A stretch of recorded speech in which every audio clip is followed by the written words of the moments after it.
Salam, hər vaxtınız xeyir. 15 fevral olan OTK sınaq imtahanına baxaq. Xatırladım ki, bugünkü OTK imtahanı uşaqlar tam-tamına buraxılış tipli bir OTK suallarıdır. Birincidə deyilir ki, 15% 60 olan ədədi tapın. Birinci faiz gəlirsə, ədədi vurub 100-ə, bölürdük faiz göstərən ədədə, yəni 15-ə. Və burada 3 ixtisar getsəm, 60-ı 15-ə bölsəm 4 eləyər. 4-ü də 100-ə vuraram, 400 eləyəcək. Variantı A variantı. 32 nömrəli sualda sinus 60 dərəcənin ədədi qiymətini bilirik ki, kökdə 3 bölü 2-dir. Kosinus 30 dərəcənin ədədi qiymətini bilirəm ki, kökdə 3 bölü 2-dir. Tangens 60-ın ədədi qiymətini bilirik ki, kökdə 3-dür. Kotangens 30-un ədədi qiymətini bilirik ki, kökdə 3-dür. Kökdə 3 bölü 2-dən surətdə 2 dənədir. Yəni mən belə bir şey yazmalıyam. 2 dənə kökdə 3 bölü 2. 2-lər gedər, surətdəki cavab kökdə 3-dür. Məxrəcdə də 2 kökün altında 3. Bunlar gedəcək, nəticə etibarı ilə cavab 2-də 1 qalacaq. A çoxluğunun elementləri 2 rəqəmli cüt ədədlərdir. Bax, bu mənim A çoxluğum. Elementi 2 rəqəmli cüt ədədlərdirsə 10, 12, 14, 16 və s. və ilaxır belə gedəcək. Nə deyir? B çoxluğunun elementləri isə 6-ya bölünən 2 rəqəmli ədədlərdir. 6-ya bölünən 2 rəqəmli ədədlər uşaqlar 12-dir, 18-dir, 24-dür. Bu da və s. və ilaxır belə gedəcək.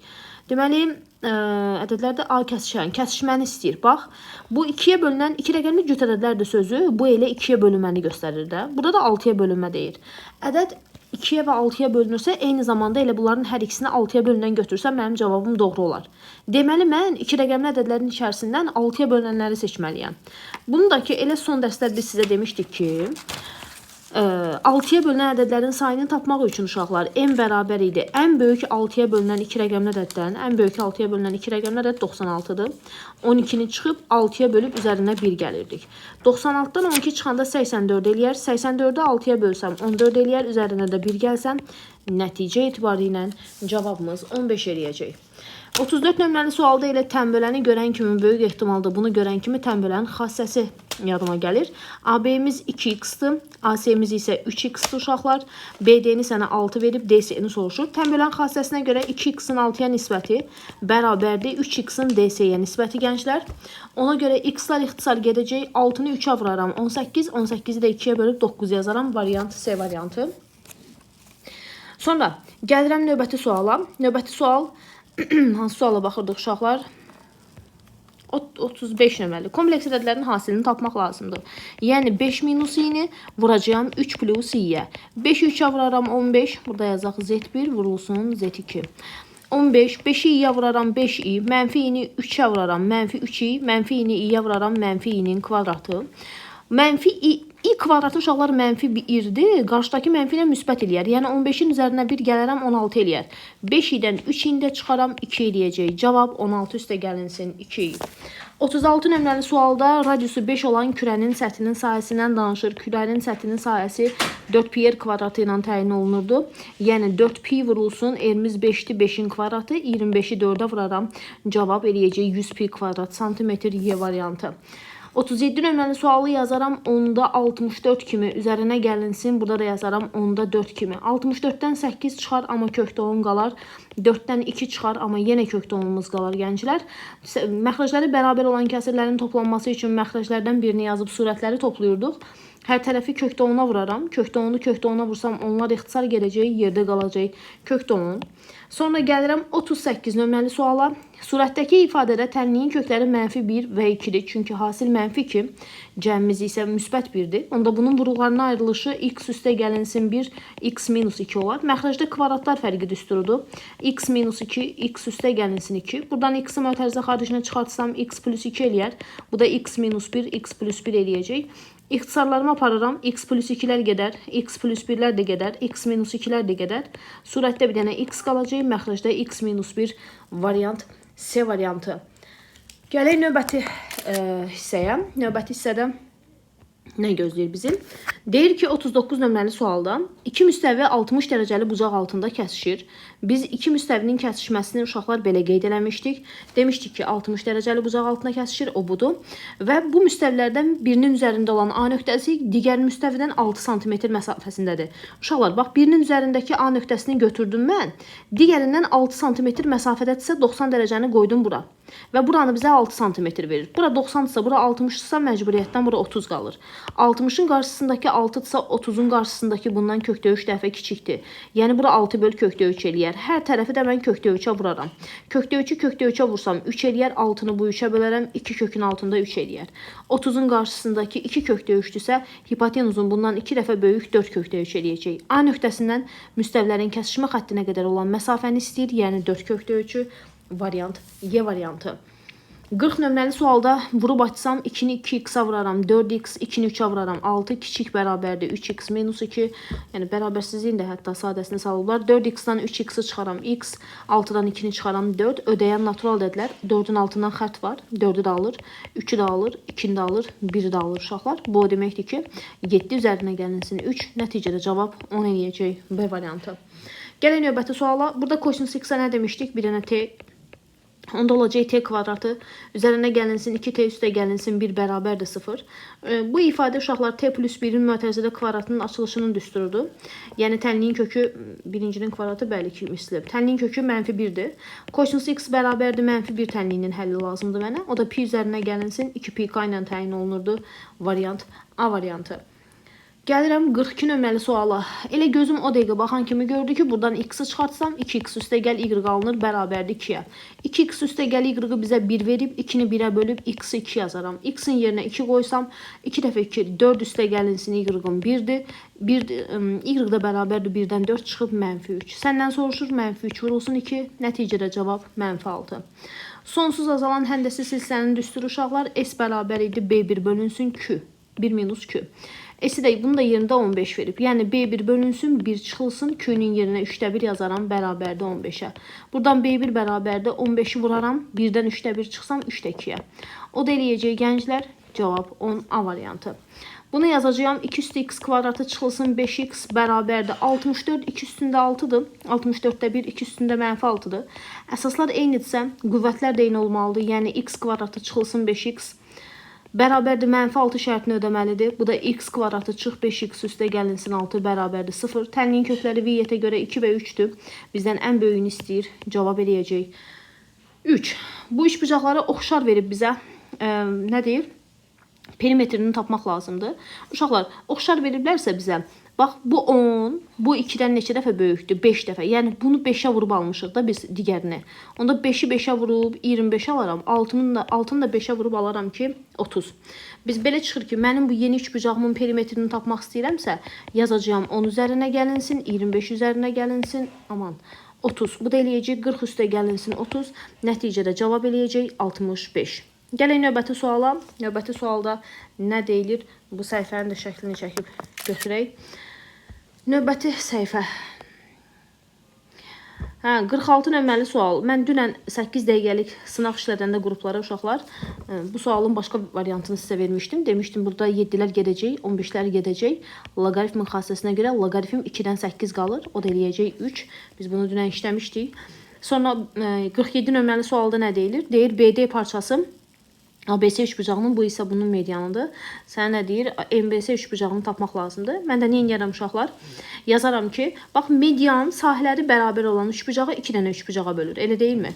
Onda əgər bizdə bu BM medianlısa və ABC üçbucağının sahəsi 180-dirsə, onu sahələri bərabər olan 2 dənə üçbucağa bölür. 90-90. Axı bunda median verib bizə. Bu da median olduğuna görə, o da bax, SM-i də bizə median verdiyinə görə. SM-də median olduğuna görə bu da üçbucağın sahəsini bərabər olan 2 dənə üçbucağa ayırır. Yəni MBC-nin sahəsi 45-45 eləyəcək. Gəlin növbəti suala 210 ədədinin sadə vuruqlarından danışır. Mən 210-u 2-yə bölərəm. Eləyəcək neçə? 105. 105-i 5-ə bölərəm. Eləyər 21, eləyər 3, 7, 7, 1. Yəni 2 üstə gəl, 5 üstə gəl, 3 üstə gəl, 7-ni istəyir 14, o da 17 eləyəcək. Cavab yoxdur, açıq sualdır. ABCD trapesiyasında bucaq A-nı 50 verib, bucaq D-ni 80 verib. Bağışlayın. BC-ni 4 verib, CD-ni 7 verib, AD-ni soruşur. Uşaqlar, Trapeziyada demişdik ki, bir tərəfli bucaqların cəmi 180 dərəcə şərtini ödəməli idi. Və yaxud da ki, belədir, paralelliklə də çəkə bilərəm bir dəfəlik. Uşaqlar, bunu buna paralel götürsəm, fikir verin. Bax, bura 50 dərəcədirsə, mən yazaram bu tərəfə. Burada bir dənə paraleloqram yaratmışam axı. Və yaxud da ki, bunlar paralel düz xətlərdir. Paralel düz xətlər arasında qalan bucaqlarımız da bərabər olduğuna görə o 50-ni bura köçürdərəm. 50-nin üzərinə 80 gələrəm, 130, 180-dən 130 çıxıb o 50-ni də bura köçürdərəm. Demək istədiyim, burada bir dənə bərabər yanlı üç bucağım var. Bərabər yanlı üç bucaq olduğuna görə bura 7-dirsə, o 7-ni bura köçürdürəm. 4-ü də paraleloqramın qarşı tərəfləri bərabər olduğuna görə bura keçirdirəm. 4 üstə gəl 7 cavab eləyəcək 11. Funksiyasının qrafikinə əsasən F4-ü tapmaq lazımdır. Bu funksiyanın qrafiki uşaqlar fx bərabərdir. Bax, təpə nöqtəmiz x nöqtəmizin təpəsini verib ki, bizə 1-ə bərabərdir. Onda biz demişdik ki, qarşıda a olur. Əmsal x minus 1-in kvadratı, amma 4 vahid yuxarı olduğuna görə plus 4 yazıram. Bu a-nı tapmaq üçün mənə 5 nöqtəsini verib. Yəni, mənim sərbəst həddim 5 olmalıdır. Yəni, y-a 5 verəndə y oxunun üzərindədir. X-imiz 0-dır. X-a 0 versəm uşaqlar, bax burada. Mənfi 1-in kvadratı 1, a-ya vuraram a, üzərinə gəlinsin 4, bərabərdir 5 olar. Sən demə müəllimə a-mız 1 eləyər. Onda fx funksiyamız bərabər eləyəcək. A-nın yerinə 1 qoysam, sən demə x minus 1-in kvadratı üzərinə gəlinsin, elə 4-dür mənim funksiyam. Bizdən f4-ü soruşur. F4-ü soruşur, laf yaxşı. Gətirib x-in yerinə 4 qoyaram. 4 çıxılsın 1-in kvadratı üstə gəlinsin 4. 3-ün kvadratı 9 üstə gəlinsin 4. Cavab eləyəcək. Olan motorlu qayıq çayın axını ilə 3 saata getdiyi yol. Uşaqlar, bax, durğun sudakı sürəti bizdə 50-dir. 50-dir qayığın sürəti, amma çayın axını ilə gedib. Çayın axını ilə gedibsə, fərz elə ki, çay belə gedir, qayıq da belə gedir. Onda hər ikisinin sürətləri toplanırlar. Yəni, 50 üzərinə gəlinsin, çayın sürətini bilmirəm, v. Amma 3 saat yolda olub. Amma sonra deyir ki, axınına qarşı 4 saata gedib. Axınına qarşı deyibsə, qatar buradan yola başlayıb, elə deyil. Onda buraya yazacağım 50 minus v. Əksinə hərəkətə başlayıb axı. Vuraram 4-ə. Vurdum 4-ə nə deyir?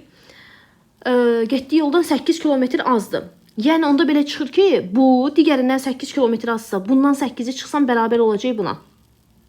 Hərəkət istiqamətində getdiyi yolda. 50-ni 3-ə vuraram, 150 yazaram. 3-ü v-yə vurub 3 yazaram. 4-ü 50-yə vurub yazaram 200. 4-ü v-yə vurub 4v yazaram. Minus 8 uşaqlar. 3v-nin üstündən 4v gəlsəm 7 dənə v eləyər. 200-dən 50-ni çıxsam neçə eləyir? 50. 50-dən 8-i çıxsam 42 eləyər. 42-ni də 7-yə bölərəm 6.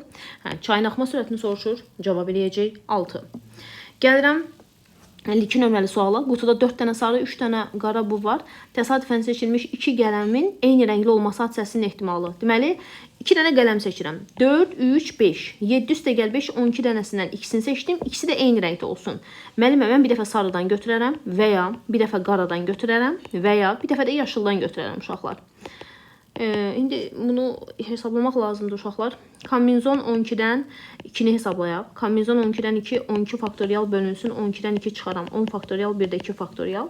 Bunu yazaram 12 vurulsun, 10 vurulsun. 11 vurulsun 10.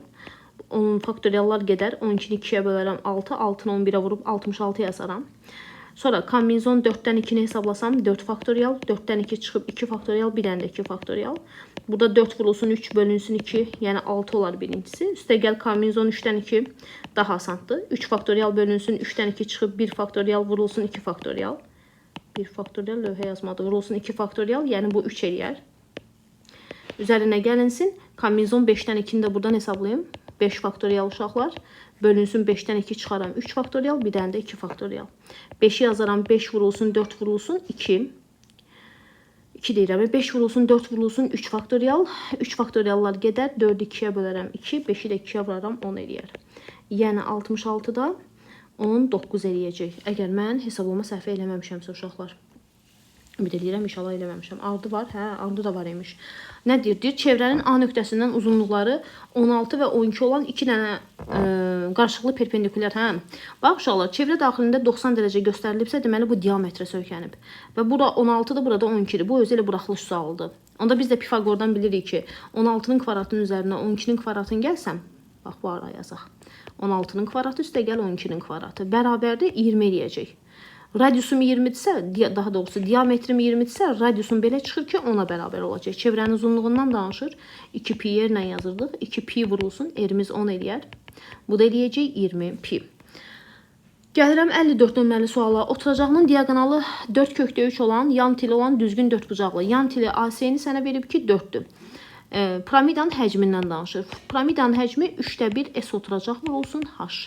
Mən S oturacağı da bilmirəm, H-ı da bilmirəm. H-ı tapmaq üçün bu düzbucaqlı üçbucaqdan, bax bu qırmızı düzbucaqlı üçbucaqdan istifadə edəcəyəm. Məndə oturacaq kvadratdır. Kvadratın diaqonalı uşaqlar bura A, bura A-dırsa, bura A kökdəkidir. Yəni bizə A kökdəkini verib 4 kökdə 3.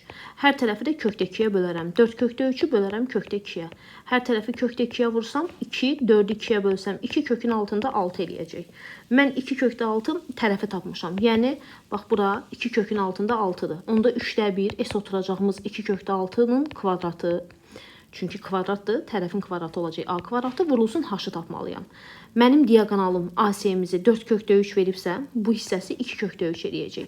Onda Pifagordan CO-nu taparam ki, bax bu düzbucaqlı üçbucaqdan H-ı tapmaq istəyirəm. Yəni 4-ün kvadratı 16, çıx 2 kökdə 3-ün kvadratı 12. Bu da 2 eləyir. Mən inşallah ki, hesablama səhvləri eləməmişəm. 3/1 bu eləyər 24, bu da eləyəcək 2. 8, 2, 16. Deməli belə çıxır ki, piramidanın həcmi eləyəcək 16. Bu getdi. Sonra nə qaldı? Deyir ki, çənin 5/5-i su ilə doludur. Uşaqlar, çəndəki suyun 5/1 hissəsini işlətdikdən sonra. Çəndəki suyun 5/1 hissəsini işlətdikdən sonra deyirsən, bax, bütün mənim çənim, belə yazaq da, 6/5-i su ilə doludsa, mən bunun 5/1-ni işlətmişəmsə, onda belə çıxıb ki, 6/1 hissəsi işlətilib. Sonra sənə deyib, işlədildikdən sonra 80 litr su qalıb. O da mənim bütün çənim neçə idi? Mənim bütün kənddə olan suyum 6/5 idi də. 6/5-in 6/1-ni işlətmişəm mən. Sən demə 6/4 x-im qalıb. Bu qalan sudur. Qalan suyu sənə verib ki, bu 80 litr deməkdir. Bax, mən bu tənliyi həll eləməliyəm. X da bərabər eləyəcək. 80 bölünsün 4 vurulsun 6. 20 vur 6, 120 litr. Belə çıxır ki, mənim çənimdə su olacaq. Suallarımız qutardı. Səhv eləmirəmsə, məncə də qutardım. Bu qədər. Növbəti sınaqlarda görüşmək ümidi ilə sağ olun.